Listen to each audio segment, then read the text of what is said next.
Well, welcome everybody. I am very excited that today we have Catherine Anderson with us, and I can't quite say that I've been stalking you, Catherine, but from a distance, I have certainly been admiring you and worshiping you and loving the life that I see you live. And I was first introduced to you through the SoulCollage process, and I'm sure we'll be able to talk about that some. And that is very briefly a system of using images and imagination to gain intuition and insight. And I know that you have a very rich career as an attorney and photographer, author, artist, creative workshop facilitator, Labyrinth practitioner. I bet there's numerous other things, but a very warm welcome to you. And maybe we could just get started with how your creative journey has led you to where you are at this point. Thank you so much, Anne. I'm delighted to talk to you. And yes, it has been quite the journey, I have to admit. The attorney part, I retired as an attorney when I was 36, when I moved from South Africa to the United States. And I then made a conscious decision that I wanted to do something creative with my life. But the problem was I didn't know what.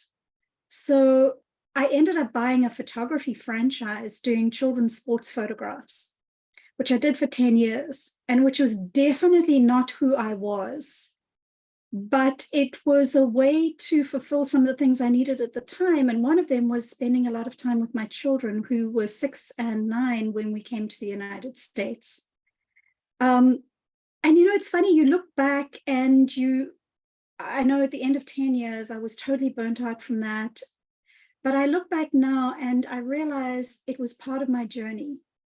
It was a really hard thing to do because I certainly didn't like sport. I didn't like being out in the fields every weekends doing photography, or out in the evenings in winter doing basketball photographs, but I learned a lot. I learned a lot about running a business, about how to use a camera, about working with people. And at the end of that, I actually got quite ill, which was one of the reasons that I eventually sold that. And it's quite a long story, so I won't go into all of the details, but I used the money from selling my franchise to build a studio onto my house. And that changed my life because I had a space in which to play. At the time when I said I was going to build a studio to my husband, he said, well, what are you going to do there? And I said, I don't know. I just know I have to do this. And then again, looking back later, I wrote a book called The Creative Photographer. And I could never have done that if I hadn't had a space in which to work. And, I say work, but it's really play. Often people ask me what I do, and I just say I play, because I tend to follow my joy. And that feels very much like playfulness. When I'm in my studio now, so I moved last year from my beautiful 800 square foot studio, and I now have a guest room converted into a studio space. So it's much smaller, but it's my sanctuary. It's my place I can go to and connect to myself. And so I think that was a huge part of my creative journey, was giving myself a space in which to explore, to do the inner work. And the outer work, because writing a book requires a whole lot of different things as well.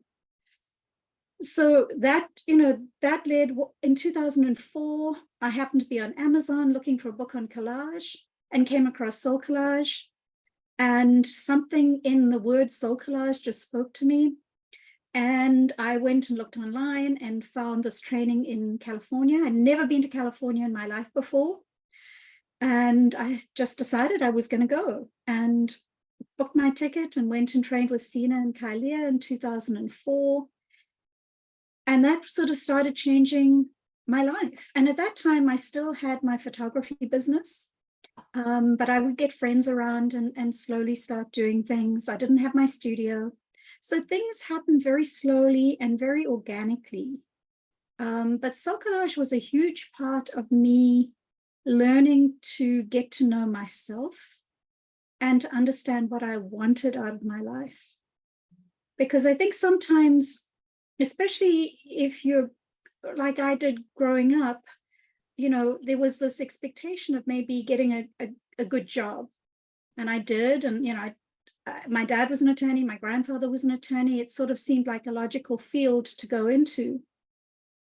But it wasn't really who I was either. But it was also part of the journey. So it takes both. And I think I wouldn't have had the courage to go into the creative side if I didn't know I was grounded in my left brain and my legal experiences. So they have both really helped me get where I am today. But once I had my studio, I really started consciously deciding what I wanted to bring into my life. And that requires a lot of inner work and a lot of sitting with yourself to find out what brings you joy. And, you know, how can you bring more of that into your life? I think that's one of the things that really strikes me is that as attorney, you're one side of the brain, and yet you're consciously choosing play, a different side of the brain. And that's quite a balancing act that I don't know that a lot of people actually achieve. Well, it's interesting because when I look at both of the things that are sort of important in my life, the Labyrinth and SoulCollage, the Labyrinth also has this balance of the left and right brain. Because as you're walking the path, you have to focus on the path, because otherwise you're going to step off it. You're going to not know where you're heading. And that requires the left brain. And so because the left brain has something to do, it frees up the right brain to connect to something bigger than itself, to your intuition, to creativity. And same with SoulCollage, when you're cutting out images with scissors, that's your left brain. That's a very focused task. And I think when we're doing something where the brain is focused, the left brain is busy, and it gives the right brain time to open up, that's actually quite freeing. And so it's interesting that I have been drawn to these modalities that incorporate both. And another thing that struck me while you were talking was how you followed the steps, if I can put it like maybe stepping stones. And that reminds me of the labyrinth that's behind you. It's like just walking the path and seeing where it's going. It's the same way that when you bought the photography franchise, you just walked that path and it led to something, you know, beyond what you could have expected at the original time of purchase. And I imagine, I don't have a lot of experience with the labyrinth, but that is somewhat similar. Can you speak more to the labyrinth and how you got involved? And yes, with pleasure. But you made me think of something, is that I've always had this idea that go as far as you can see. When you get there, you'll be able to see further. And I think often we stop ourselves because we think, oh, I'd love to write a book. Oh, who's going to publish our book? So we go straight from I'd like to write the book to envisioning that no one's going to publish it. But if you start with, okay, the first job in that is to write the book. And once I've written it, I'll then look and see what's available. It changes the whole way of operating. And that's been pretty much what I've done, is I've had no idea where things were going to end up. But I feel like there's a calling to do things. And so I start doing them, and these other things just magically appear, it feels like. So the Labyrinth, I trained as a Labyrinth facilitator. I can't remember exactly when. Might have been, gosh, anyway. It was quite some years ago now, over 10 years ago, and just loved the Labyrinth because I really wanted to learn to meditate. And I had really struggled with meditation. I'd sit there and my mind would go off in 100 directions. In fact, I used to meditate with a pad of paper next to me because I couldn't go any further until I had to write down what was going on in my head. It was always, oh, don't forget this, don't forget that. And the Labyrinth seemed to me a way that I could maybe become better at meditation. And it is very much while you're walking, that idea of you've given the left brain something to do, and it does release that more contemplative, creative side of your brain. So that was my reason for getting into it in the first place. When I did it, I had no idea that I would find that there was an intersection between SoulCollage and the Labyrinth. And no idea that I would go to Chartres, France, and teach a workshop with Lauren Artris. None of those were things that I had, these are what I want to do. I was just following the next step, which was I need to learn to meditate because I wanted to calm myself. I'm very much a person who likes to do, and I needed to learn to be a little more. And that was my step towards it. And I just get so excited when I see her, and I trust it now, that I just do what's calling me, and then I'm just open to whatever happens afterwards. Well, tell us about some of those workshops and retreats, because they certainly have a lot of appeal, and I know you go to different parts of the world even, and we would love to hear about that. Well, I usually call them creative pilgrimages because, well, that name just came and resonated, and I like it. And, you know, when I did I had to do an essay for the Hayden Institute where I did spiritual direction training. And the question was, what archetype is the main archetype in your life? And I chose, well, I realized it was the pilgrim. So creative pilgrimage is sort of the idea behind it. But even though a lot of them are pilgrimages to other places, it's really important to me that every retreat or journey that I take people on is actually a journey within. So it's a pilgrimage into the inner world, because that's where I think we learn the most. And sometimes we learn it when we're in a place that we've never been to before, because we are, you know, when you've been in a place for a long time, you don't see it as clearly as you did when you first arrived. That happens when you go to a new country as well. And your eyes are open wider, and you are more open to the unexpected and to the mystery. So taking people to those places sort of puts them in a little bit out of their comfort zone, as it were. And I think that helps us learn more about ourselves as well.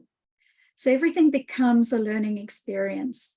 So I do a couple of different things. So they're the overseas trips, but then I do local retreats based on visual journaling.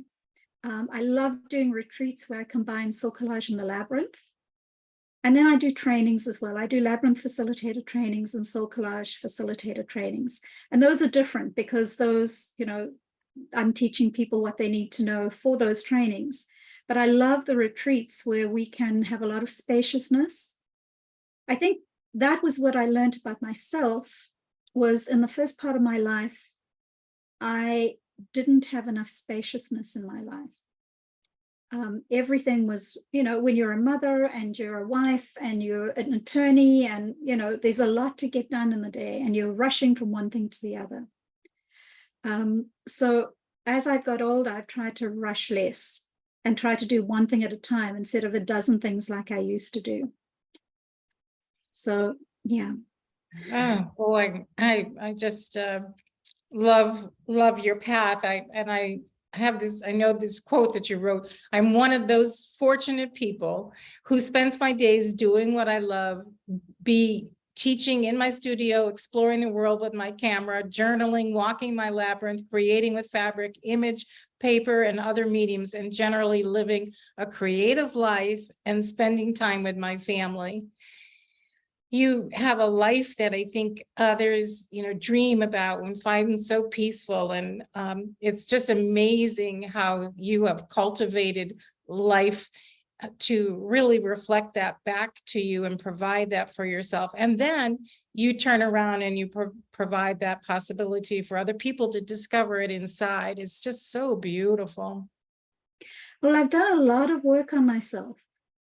You know, with SoulCollage, I've attended a lot of workshops. One of my first mentors was a woman in San Diego called Jan Phillips. In fact, I discovered her book, Photography, God is at Eye Level, Photography is a Healing Art, which sort of changed my life and the way I looked at photography. And then I trained with her as a creativity facilitator. And then I went to mystery school with Jean Houston. And, so I've done so many classes with so many wonderful teachers. So once I arrived in the United States, part of the first part of my time here was working on myself, really trying to discover what was it that I wanted to do with my life.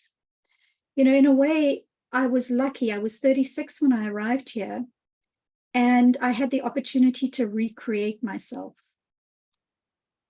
Although it was, I say that, but the first job I got in the United States was with a firm of attorneys, because someone said, oh, I know someone that needs one. And you tend to go back to what you're used to. And I spent a week there, and I went to them at the end of the week and I said, I'm sorry, I can't do this. Wow. And I left. And, so a lot of it has been forging my own way and trying to find out what works. And again, also going to workshops with people that I've admired and learning from them. And I'm now 62. So it's time really to share the things that I've learned up to now. And I'm still learning. I just came back from yesterday from a workshop in Vermont, learning all about Japanese psychology. So I'm always learning. I'm a lifelong learner and will always be. And I think that's what I love about doing retreats as well, is they give me an opportunity to dive deep into material. I'll do a lot of reading. I'll get excited about something, and then I'll start looking at how can this become a workshop, and what practices could I bring in around that? What materials could I prepare? What books could I create specifically for the workshop? So that becomes my creative practice.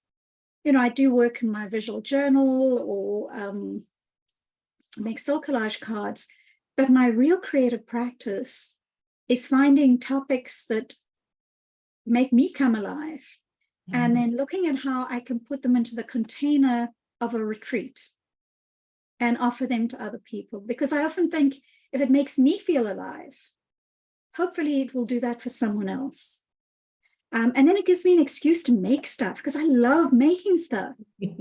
And it'll give me an excuse. So if I'm doing a visual journal retreat, so the next one I think is visual journal as inner compass.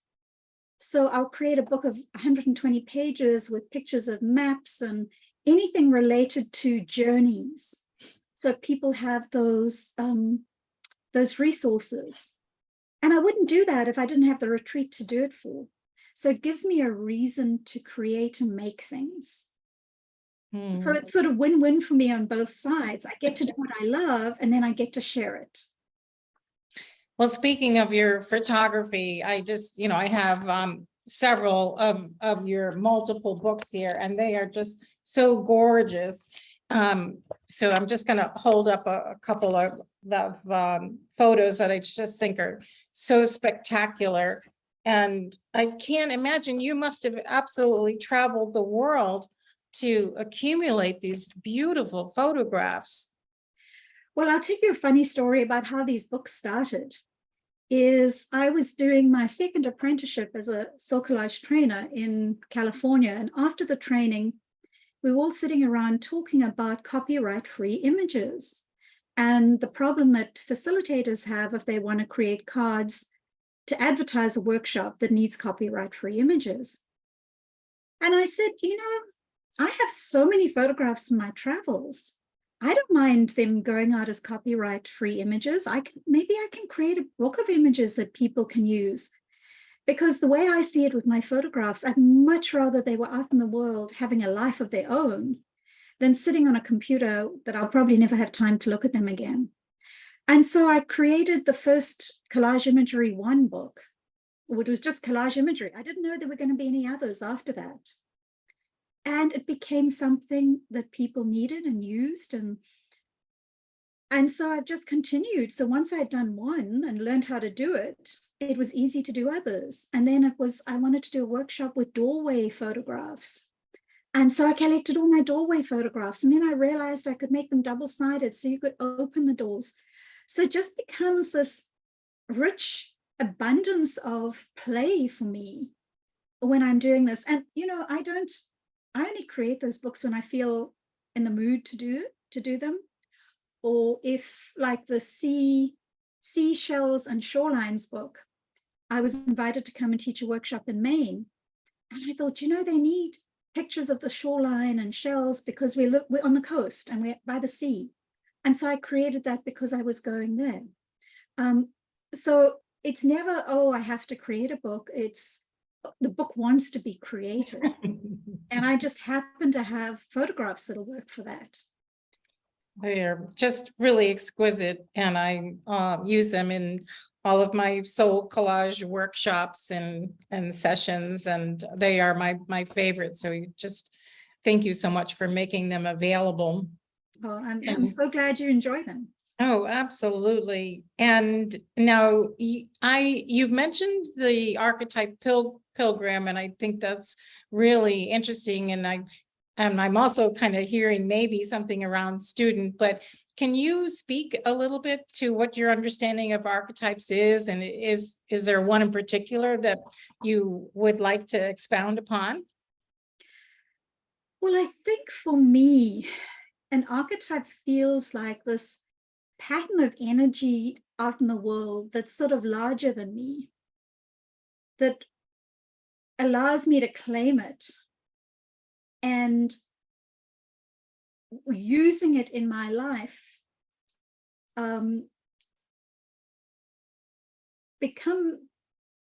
using it as a pattern or as something to go by. So for instance, when I think of the pilgrim, I think of someone who likes exploring, who's going from the known into the unknown, who likes adventure maybe, or who's willing to go through discomfort to find what they're looking for.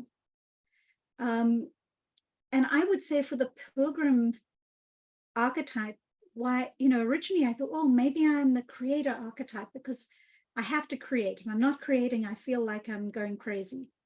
That's my way of, if things are chaotic around me, I will come into my studio and I'll make something. But I think that creator maker archetype came to me because I was the pilgrim, because I was on the search, because I was seeking. I love that you've identified the student because I think that's probably right as well.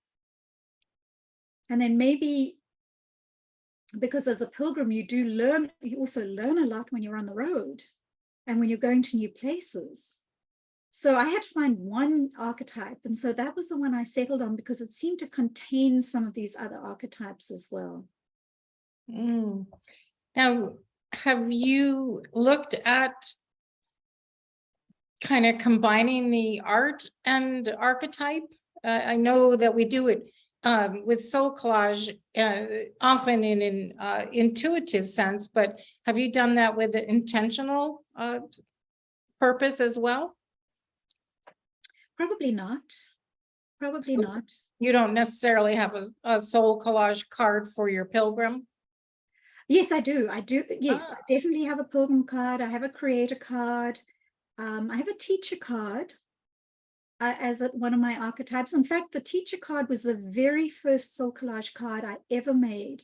Wow. And I had no idea that it was my teacher archetype. Wow. Yeah, and I look back at that now, and one of those amazing things that happens in SoulCollage where, synchronicity just comes in. And when I look at that, I realize I'm doing the work I'm meant to be doing because that's what my soul told me when I made my very first card. And to be still and quiet enough to let that light be seen and heard and then respond to it is noteworthy. I think you've said something really important there, to be still and quiet. I think it's taken me a long time to realize that stillness, spaciousness are really an important part of life. I try pretty much every day to go for a walk on the beach, because luckily I'm very close to the beach. And I just love that time when I'm just, there's nothing. I'm just there. I'm just feeling my feet on the sand. I'm just listening to the water. That I think is really an important part of my creative process as well, is actually having that alone time each day. You know, I think as an artist, you have to be comfortable with being alone and being in stillness, because you can't create unless you have time and space to do it. Can you speak a little bit more to your specific creative process? I know you've mentioned that you love the creation for retreats and kind of certainly the photography and that sort of thing. But like when you go to the studio, like how often is it? Is it for a certain period of time? Do you have a deliberate idea in mind that you wish to manifest, or are you just kind of open for whatever comes through you? So I think it's a little bit of everything there. It depends on the day. There's some days when I have to get things done. And the other days when I come in and it's like, what do I feel like doing today? What's calling to me? What's inspiring me? So I remember a stage in my life where I was totally overwhelmed by all the projects I wanted to do. And a friend gave me a really good piece of advice. She said, make a list of everything you want to do. And then when you go into your studio in the morning, look at that list and see which one has the most energy for you. And so that's often what I do, because I've discovered that if I force myself to do something, it takes a lot longer. But when it's something that there's an energy, I can feel it in my body. So I listen to my body as much as I can. You know, how does my body feel like this? I try and get out of my head. And, you know, it's like, oh, let's go and photograph shells today. And if I feel my body go, oh, I know it's not the day to do it.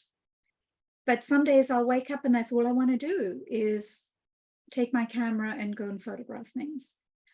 So I try very hard to listen to that, because I find things flow a lot more easily when I'm doing the things that have energy for me. And then, of course, like everyone, there's some things you have to do, whether you like it or not. If you're running a business, you have the admin side and you have the emails that have to go out. And I would love to say that I start each day doing something creative, but often it's just, oh, what are the most urgent emails that need to go out and get those done. And then, and if I find I'm not making time for my creativity, I will specifically say, okay, you've got to at least spend an hour doing something fun. Go play for an hour. And you know, my left brain will come back. You don't have time to do that. You've got too much other stuff to do. And then my response will be, well, I have 20 minutes. So I'm going to I'll put my timer on for 20 minutes and I'll start. It might even be, I start by tidying things up, because in my creative process, when I start doing things get all over the place very quickly. And sometimes in the tidying up, they're things that were waiting for me and they'll jump out at me. It's, oh, I need to make this card, or, oh, this would make a really good spread in my visual journal. And then, you know, sometimes like creating a book, often I might do that when I'm a little tired, because I can go through my photographs, and when I'm tired, I'm not judging them as much. And I'm just letting the colors and the shapes and the patterns speak through my eyes. And I can put them all in a folder for when I'm in the mood to then go and resize and edit and do the other thing, because that's another side of the brain. Now, in terms of playing, then, do you have a favorite toy? Like, would it be the paints or the photographs? Or I know you do poetry and you do interesting word snippets to create.